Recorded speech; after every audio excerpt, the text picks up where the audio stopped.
दोस्तों नमस्कार, आप देख रहे हैं एक्सप्लेनर। मैं हूं नंदलाल शर्मा। आज हम बात करेंगे एक किताब की और किताब है राहुल गांधी पर लिखी गई, जिसे दयाशंकर मिश्र ने लिखा। मैं आपको किताब दिखा देता हूं, मेरे पास वो किताब है। ये किताब ये है। इस किताब की ऑनलाइन बड़ी चर्चा है। इस किताब को लेखक ने जैसे ही ट्विटर पर शेयर किया, लाखों लोगों ने इस पर अपनी प्रतिक्रिया दी और उन्होंने इस किताब को पढ़ने में अपनी दिलचस्पी दिखाई है। ये किताब सबसे पहले मेरे पास आई थी। ये मैं कह सकता हूँ कि इस मामले में मैं थोड़ा सा जो है लकी हूँ। लेकिन मैं आपको बता दूं कि ये किताब जो है बहुत ही इंपॉर्टेंट किताब है। एक ऐसे वक्त में आई है जब राहुल गांधी के बारे में मीडिया में बात करना एक तरीके से मना है। उनके बारे में खबरें लिखना या फिर सोचना, ओपिनियन लिखना एक तरीके से प्रतिबंधित है, जिस पर अघोषित बैन है। उस दौर में ये किताब आई है और इस किताब के लिए लेखक ने बड़ी कीमत चुकाई है।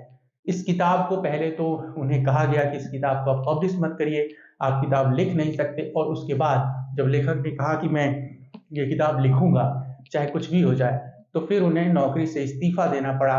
और फिर उनसे ये कहा गया कि आपको तुरंत रिजाइन करना होगा, आपको 3 महीने की सैलरी भी नहीं मिलेगी। तो इस तरीके से एक बड़ी कीमत इस किताब को लिखने के लिए चुकाई गई है। लेकिन मुझे लगता है कि जो लेखक का फैसला है उसका एक तरीके से उसकी तारीफ करने के अलावा उन्हें सलाम बनता है, उन्हें सैल्यूट करना चाहिए, क्योंकि उन्होंने अपना सब कुछ दांव पर लगाया है। इस किताब को कोई पब्लिश करने को तैयार नहीं हुआ। हिंदुस्तान में हिंदी साहित्य में बहुत बड़े बड़े पब्लिशर हैं जो एक तरीके से मठाधीश हैं, लेकिन किसी की हिम्मत नहीं हुई कि वो राहुल गांधी पर लिखी गई इस किताब को पब्लिश करे। इस किताब से मैं एक हक से बात कर रहा हूँ, क्योंकि इस किताब को मैंने बनते हुए देखा है। इस किताब के शुरू से लिखे जाने से, पहली पांडुलिपि से लेकर पहला ड्राफ्ट, सब में मैं जुड़ा रहा हूँ, मेरा हिस्सा रहा है इस किताब में। इसलिए मैं इस पर एक हक से बात कर रहा हूँ। और मैं आपको बताऊं कि इस किताब को लिखने में जितनी मुश्किलें आई, सोचा नहीं गया था कि भारतीय लोकतंत्र में ऐसा होगा, लेकिन ऐसा हुआ और उसे हम अपनी आंखों से देख रहे हैं, समझ रहे हैं। तो आज इसी किताब पर बात करेंगे। मैं आपको बताना चाहूंगा कि दयाशंकर मिश्र एनडीटीवी में भी रहे थे। वो ऑनलाइन जो एनडीटीवी की वेबसाइट थी हिंदी की, उसके संपादक थे। और 2016 में उन्होंने युद्ध के विरुद्ध जो है एक श्रृंखला शुरू की थी, जैसा कि उन्होंने इसमें मेंशन किया हुआ है, युद्ध के विरुद्ध। जबकि 2016 का वक्त था और उस समय जो है युद्ध की मानसिकता और उन्माद पर उन्होंने एक श्रृंखला का संपादन किया था। दैनिक भास्कर, अमर उजाला, राजस्थान पत्रिका, जी न्यूज जैसे संस्थानों में वे रहे। मैला ढोने के मामलों पर भी उन्होंने काम किया है। हैला और वाल्मीकि समुदाय का जो सामाजिक बहिष्कार था उस पर उन्होंने काम किया हुआ है। और फिर उनको एक फेलोशिप मिली थी, national foundation for India fellowship. तो ये जो है उनका अनुभव है, उनकी एक उनका परिचय है। और 2010 में और 2007 में और 2010 में उन्हें लाडली मीडिया अवार्ड से सम्मानित किया गया था। तो न्यूज 18 में एग्जीक्यूटिव एडिटर रहते हुए उन्होंने फैसला किया कि वे राहुल गांधी पर किताब लिखेंगे। और इस किताब की उन्होंने कीमत अपना इस्तीफा देकर के चुकाई है। खैर, आगे बढ़ते हैं। और ये किताब जो है एक तरीके से मैं आपको बताऊं कि 752 पेज की किताब है। इस किताब की कीमत जो है 700 रुपए के आसपास है। आपको कुछ डिस्काउंट भी मिल सकता है अगर आप ऑनलाइन लेंगे तो। और चूंकि लेखक ने खुद ही प्रकाशित की है तो हम ये शिकायत नहीं कर सकते, क्योंकि उन्होंने कितना बड़ा रिस्क लिया इस किताब को पब्लिश करने के लिए। लेकिन ये किताब महत्वपूर्ण किताब क्यों है, इस बारे में बात करना बहुत जरूरी है और इसी के लिए आज हम बैठे हुए हैं। पहली बात तो ये कि इस किताब के नायक राहुल गांधी हैं। ये किताब राहुल गांधी के इर्द गिर्द लिखी गई है और ये किताब पिछले 2 दशक, 21वीं सदी के 2 दशक, यानी कि 2000 से लेकर के 2010 और 2011 से लेकर 2022 तक का जो समय है, उसमें ये किताब जो है एक तरीके से उसका एक जीवन काल है। और उसमें ये किताब पहले शुरुआत करती है अन्ना आंदोलन से, कि किस तरीके से आरएसएस के खोल में जो है अन्ना आंदोलन को गढ़ा गया, किस तरीके से मीडिया ने अपनी भूमिका निभाई, किस तरीके से नागरिक संगठनों और तमाम वो लोग जो बुद्धिजीवी थे जिन्होंने अन्ना आंदोलन का समर्थन किया, तो उसमें आरएसएस कहाँ था, इसकी पहचान ये किताब कराती है आपको। किताब इस बारे में बात करती है कि किस तरीके से देश में नफरत बढ़ती गई, सांप्रदायिकता बढ़ती गई, मॉब लिंचिंग बढ़ती गई। और फिर जो एक तरीके से गांधी पर हमले हुए, उसके बारे में ये किताब बात करती है। 11 खंडों की ये किताब है और ये किताब न्यायपालिका पर, संवैधानिक संस्थाओं पर कब्जे को लेकर के किस तरीके से ये जो एक अघोषित तानाशाही का दौर चला, कथित हिंदू राष्ट्र बनाने की जो मांग है, जो स्वप्न है एक तरीके से, जो सांप्रदायिक दक्षिणपंथी शक्तियां हैं उनके लिए, तो उसके बारे में ये किताब बात करती है। और ये किताब इस बारे में बात करते हुए राहुल गांधी के विचारों, उनके विजन और उनके दृष्टिकोण को पाठकों के सामने रखती है।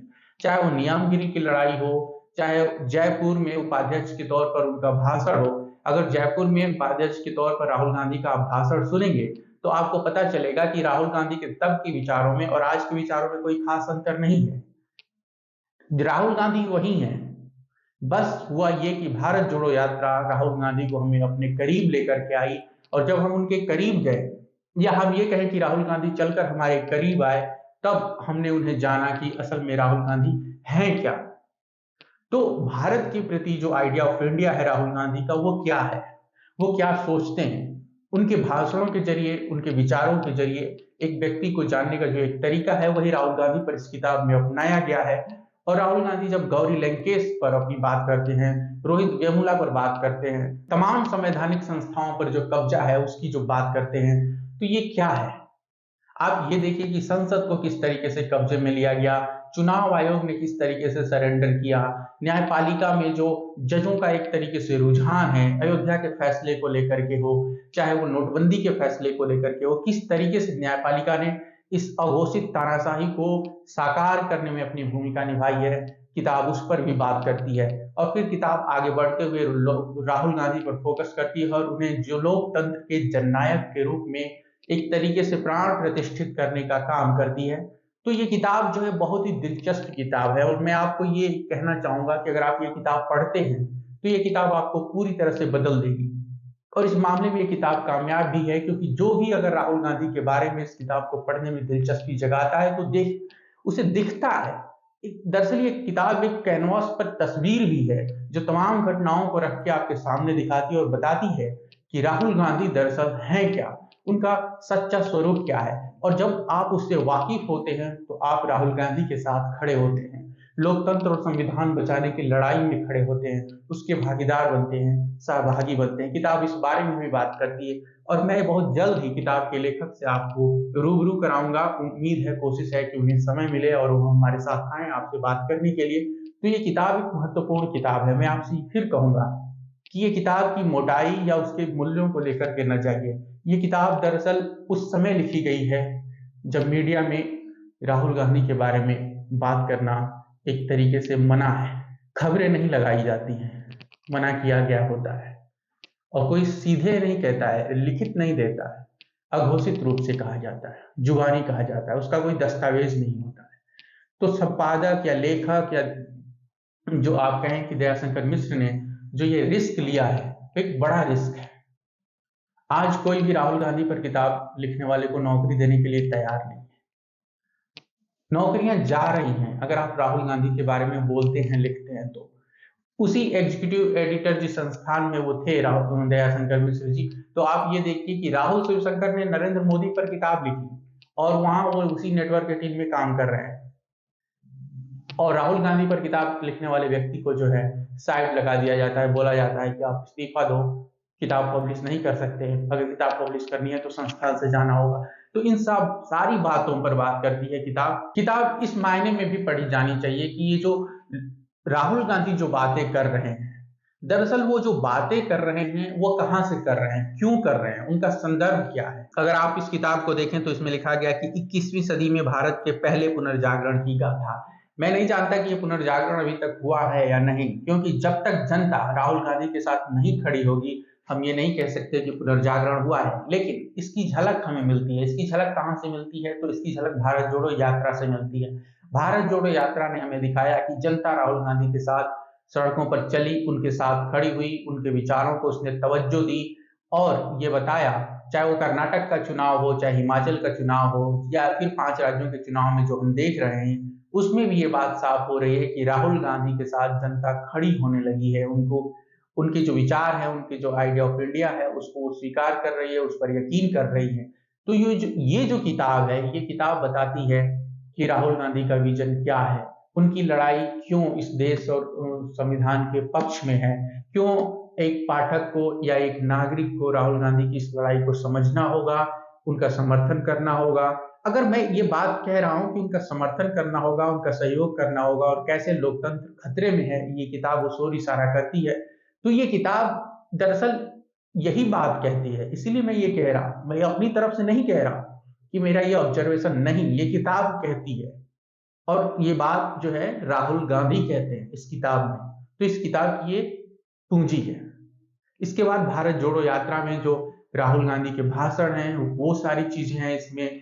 फिर कारवां बढ़ता गया एक सिलसिला है जब वो रायपुर में महाधिवेशन में भाषण देते हैं। उसके बाद सत्यपाल मलिक का जो खुलासा है उस पर बातें हैं। जाति जनगणना का जो राहुल गांधी का एक विजन है, जो उनकी सोच है, किताब उस पर भी बात करती है। इसके जो शुरुआती खंड हैं, जैसे कि आप देखिए कि दिल्ली एक जो इसका पहला खंड है, इसके बाद असहिष्णुता आती है और फिर गांधी पर हमले, और फिर आप देखिए कि सांप्रदायिकता, न्यायपालिका, मनमाने फैसले, ये जो 4-5 खंड हैं, ये बहुत ही इंपॉर्टेंट है। ये इस्टैब्लिश करते हैं कि इस देश में लोकतंत्र और संविधान कैसे खतरे में है। किताब उस बारे में बात करती है। मैं इस किताब के बारे में बहुत ज्यादा तो आपको जो है नहीं बता पाऊंगा, क्योंकि एक वीडियो में ये संभव भी नहीं है, और एक वीडियो में इस किताब को एक तरीके से समराइज कर देना भी संभव नहीं है, क्योंकि हर व्यक्ति का एक अपना दृष्टिकोण होता है, पढ़ने और लिखने वाले का एक अपना दृष्टिकोण होता है, तो उस चीज को समझना होगा। अगर लेखक इस बात को कन्वे कर पा रहे हैं कि नहीं पाठक के साथ, तो मैं ये कहूंगा कि वो इसमें सफल है। लेखक अपनी बात समझा रहे हैं पाठक को, और वहां तक बात पहुंचनी चाहिए, ये मैं कह सकता हूं। तो मेरी आपसे ये गुजारिश है कि आप इस किताब को खरीदिए, इसे पढ़िए, और लोकतंत्र और संविधान को लेकर जिस संकट की ओर राहुल गांधी इशारा कर रहे हैं, उस संकट को समझिए, राहुल गांधी की बातों को समझिए, उनके विजन को समझिए। ये किताब एक महत्वपूर्ण किताब है। 2023 की इन सर्दियों में जब देश अगले आम चुनाव की ओर देख रहा है, राहुल गांधी पर लिखी गई ये किताब बहुत ही महत्वपूर्ण किताब है। ये ज्यादा से ज्यादा हाथों में पहुंचनी चाहिए, खासतौर से गंगा के उन मैदानी इलाकों में जहां व्हाट्सएप यूनिवर्सिटी ने एक तरीके से गंध मचा रखी है, और जिस तरीके से हिंदू राष्ट्र और मुसलमानों के खिलाफ नफरत को व्हाट्सएप यूनिवर्सिटी के जरिए बढ़ावा दिया जा रहा है, और राहुल गांधी के बारे में जैसी बातें की जाती हैं, उन सब का काउंटर इसमें है। इसके अलावा गोदी मीडिया ने किस तरीके से सरेंडर किया, ये बहुत ही महत्वपूर्ण बात है इसमें। और मैं ये कह रहा हूं कि जब आप गोदी मीडिया या मीडिया का जो खंड है, जब आप उसे पढ़ेंगे, तो आपको फिर जो है समझ में आ जाएगा कि कोई भी इसे छापने को लेकर तैयार क्यों नहीं हुआ। इसमें सारे सारे चैनलों के, सारे गोदी मीडिया के जो सरेंडर हैं, वो सब इसमें दर्ज हैं कि किस तरीके से दंडवत हुआ मीडिया, और कैसे जो है, चाहे वो एनडीटीवी का कब्जा हो, चाहे वो सबसे तेज चैनल का जो है एक तरीके से सरेंडर हो, उन सब का इसमें दस्तावेज है। और ये बड़ा रिस्क है, और मुझे लगता है कि दयाशंकर मिश्र ने जो है एक बड़ी कीमत चुकाई है। लेकिन अगर आपको लोकतंत्र और संविधान को बचाना है, तो आपको कीमत चुकानी पड़ेगी, और ये हर नागरिक को चुकानी पड़ेगी। इस वीडियो में बस इतना ही, और मुझे उम्मीद है कि आप इस किताब को अपना प्यार देंगे, अपना समर्थन देंगे, आप दयाशंकर मिश्र के साथ, आप राहुल गांधी के साथ खड़े होंगे। इस वीडियो में इतना ही। आप सबका शुक्रिया, धन्यवाद। और मैं आपसे एक अपील करना चाहूंगा कि इस वीडियो को ज्यादा से ज्यादा शेयर करें, इस किताब को लोगों तक पहुंचाने में हमारी और लेखक की मदद करें। ये किताब अब आपके हवाले है, और आप ही इसका फैसला करेंगे, आप ही इसका मुस्तकबिल तय करेंगे। धन्यवाद।